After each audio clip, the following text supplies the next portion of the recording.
Pesawat di zaman modern bukan sekadar pesawat evolusi, tapi sebuah revolusi. Sebuah mesin yang dirancang untuk menguasai langit, jauh melampaui apapun yang pernah kita lihat sebelumnya. Ini bukan F-22 atau F-35 yang kita kenal, ini adalah lompatan kuantum ke masa depan perang udara. Selama beberapa dekade, Amerika Serikat telah menjadi pemimpin tak terbantahkan dalam teknologi pesawat tempur. Dari P-51 Mustang yang legendaris hingga F-22 Raptor yang mematikan, inovasi selalu menjadi inti keunggulan udara mereka. Namun, dengan lanskap ancaman yang terus berkembang dan munculnya kekuatan militer baru, Pentagon menyadari bahwa mereka tidak bisa berpuas diri. Mereka membutuhkan sesuatu yang benar-benar berbeda, sesuatu yang akan memastikan dominasi udara AS untuk puluhan tahun mendatang. Dari sinilah lahir program Next Generation Air Dominance, NGAD, dan di dalamnya, muncullah konsep yang kita sebut sebagai F-47. Ini adalah jet tempur F-47 NGID generasi ke-6. Jet tempur ini memiliki berat 300 juta pon, jarak tempuh yang jauh dan sangat siluman. Jet ini merupakan hasil kecerdikan dan daya mematikan Amerika menjadikannya jet tempur tercanggih di dunia. Namun, awalnya hampir dibatalkan dan tidak pernah terwujud. Baru-baru ini, Boeing secara resmi dipilih untuk membangun superjet Amerika berikutnya yang diumumkan oleh Presiden Trump. Jet tempur siluman generasi ke-6 F-47 ini akan menggantikan F-22 Raptor yang legendaris.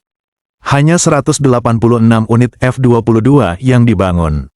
Namun, Angkatan Udara menginginkan hingga 250 unit. Era dominasi udara akan segera ditulis ulang.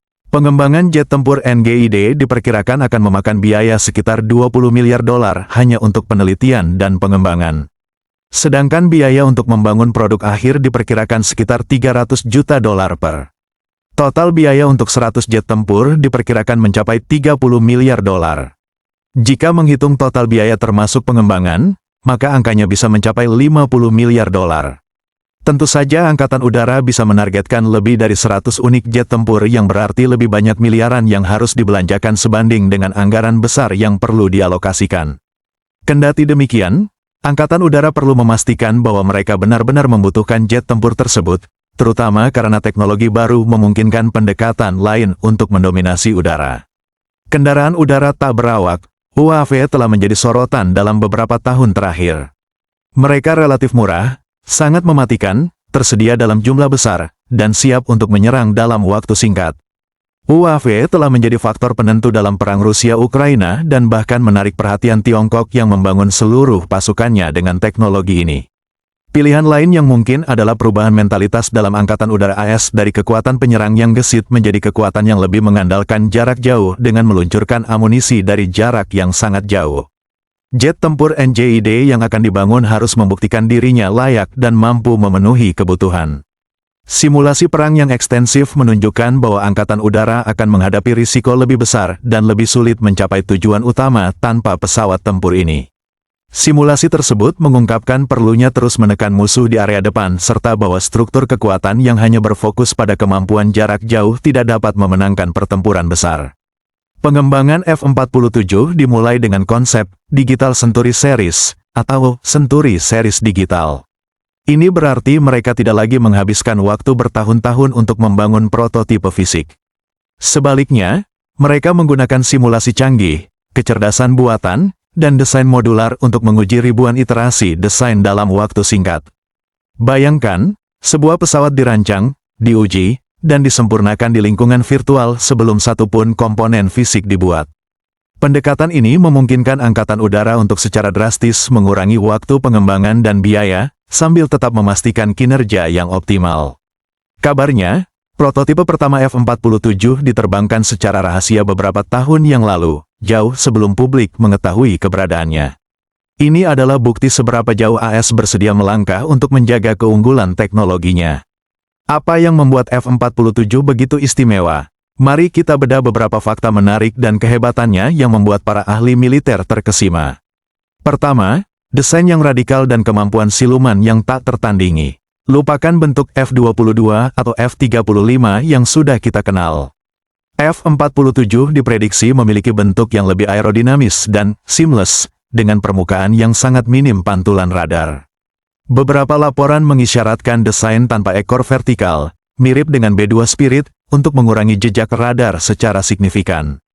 Material komposit terbaru dan teknologi, plasma stealth, mungkin digunakan untuk lebih mengurangi deteksi.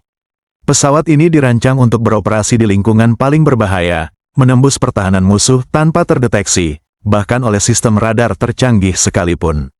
Kedua, integrasi kecerdasan buatan, AI, yang mendalam. F-47 bukan hanya pesawat yang dikendalikan oleh manusia, tapi sebuah platform tempur yang sangat cerdas.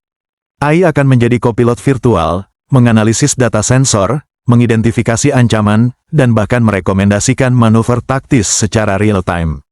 Bayangkan seorang pilot yang tidak lagi perlu memproses setiap informasi dari radar atau sensor inframerah, AI akan melakukannya secara instan, membebaskan pilot untuk fokus pada pengambilan keputusan strategis. Lebih jauh lagi, AI di F-47 dapat mengelola kawanan Unmanned Aerial Vehicles atau UAV yang disebut Loyal Wingman. Ini bukan hanya drone biasa, tapi pesawat tanpa awak yang dirancang untuk bekerja secara otonom dalam formasi dengan F-47, melakukan pengintaian, peperangan elektronik, bahkan membawa persenjataan tambahan. Ini berarti satu F-47 bisa memiliki kekuatan tempur setara dengan beberapa pesawat sekaligus. Ketiga, propulsi adaptif dan jangkauan operasional yang luar biasa.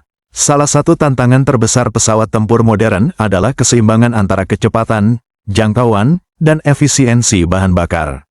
F-47 kemungkinan akan menggunakan teknologi mesin adaptif siklus, yang dapat mengubah konfigurasi internalnya secara dinamis untuk mengoptimalkan kinerja di berbagai ketinggian dan kecepatan. Ini berarti pesawat bisa terbang dengan efisiensi tinggi untuk jangkauan jauh, lalu beralih ke mode daya tinggi untuk manuver tempur atau kecepatan supersonik ekstrim. Dengan jangkauan yang diperpanjang secara signifikan, F-47 dapat beroperasi dari jarak yang aman, mengurangi kebutuhan akan pengisian bahan bakar di udara yang berisiko, dan memperluas area jangkauan AS. Keempat, kemampuan sensor fusion dan networking yang belum pernah ada sebelumnya. F-47 akan menjadi pusat jaringan data yang masif di medan perang udara.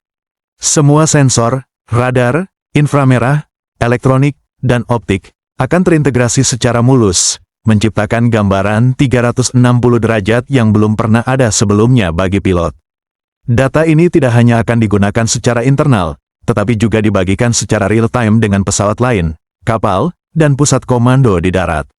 Ini adalah konsep pembunuh rantai sensor, di mana F-47 dapat mengidentifikasi, melacak, dan menargetkan ancaman dari jarak yang sangat jauh sebelum musuh bahkan menyadari keberadaannya. Kelima, senjata energi terarah atau DEW, dan rudal hipersonik. Meskipun detailnya masih sangat rahasia, ada spekulasi kuat bahwa F-47 akan mampu membawa atau bahkan mengintegrasikan senjata energi terarah, seperti laser, untuk pertahanan diri atau serangan presisi. Coba kalian bayangkan sebuah pesawat yang bisa menembak jatuh rudal musuh dengan kecepatan cahaya. Selain itu, F-47 akan menjadi platform utama untuk meluncurkan rudal hipersonik generasi berikutnya, yang mampu mencapai target dalam hitungan menit dan sangat sulit dicegat oleh sistem pertahanan rudal lawan. Kedatangan F-47 bukan hanya sekadar peningkatan kemampuan, ini adalah deklarasi niat. Ini menegaskan komitmen Amerika Serikat untuk mempertahankan keunggulan udaranya di tengah persaingan global yang semakin ketat. F-47 akan menjadi tulang punggung kekuatan udara AS di masa depan, memberikan keunggulan taktis dan strategis yang signifikan. Namun, program ini juga menghadapi tantangan besar. Biaya yang sangat besar tentu menjadi salah satunya, meskipun pendekatan Digital Century Series bertujuan untuk mereduksinya. AS tidak sendirian dalam mengejar senjata jarak jauh. Cina juga melakukan hal yang sama dengan kecepatan yang mungkin lebih cepat daripada AS. Karena itu, para jenderal Angkatan Udara AS telah mengambil keputusan dengan suara bulat bahwa pesawat tempur NGID tidak hanya berguna, tetapi juga penting untuk dominasi udara Amerika di masa depan, terutama dalam menghadapi kemungkinan konflik tingkat tinggi dengan Cina. Kemampuan udara Cina berkembang dengan sangat cepat. Tetapi Angkatan Udara AS sangat jelas bahwa mereka kemungkinan besar akan fokus pada superioritas udara untuk tetap bersaing dengan inisiatif pesawat tempur generasi berikutnya dari Cina. Perlombaan antara AS dan China dalam membangun pesawat tempur generasi ke-6 ini akan menjadi faktor penentu dalam menentukan siapa yang menguasai langit di masa depan. Dengan teknologi yang semakin canggih, pertempuran udara di masa depan kemungkinan besar akan jauh berbeda dari yang kita kenal saat ini. Kemudian ada tantangan dalam mengintegrasikan teknologi yang sangat kompleks ini dan melatih pilot serta awak pendukung untuk mengoperasikan sistem yang begitu canggih. Selain itu, ada pertanyaan tentang bagaimana negara lain akan menanggapi. Apakah F-47 akan memicu perlombaan senjata baru, di mana negara-negara lain berusaha mengembangkan tandingan yang setara? Apapun tantangannya, F-47 Next Generation Air Dominance adalah sebuah simbol dari inovasi manusia yang tiada henti, sebuah bukti bahwa batas-batas teknologi selalu bisa dilampaui.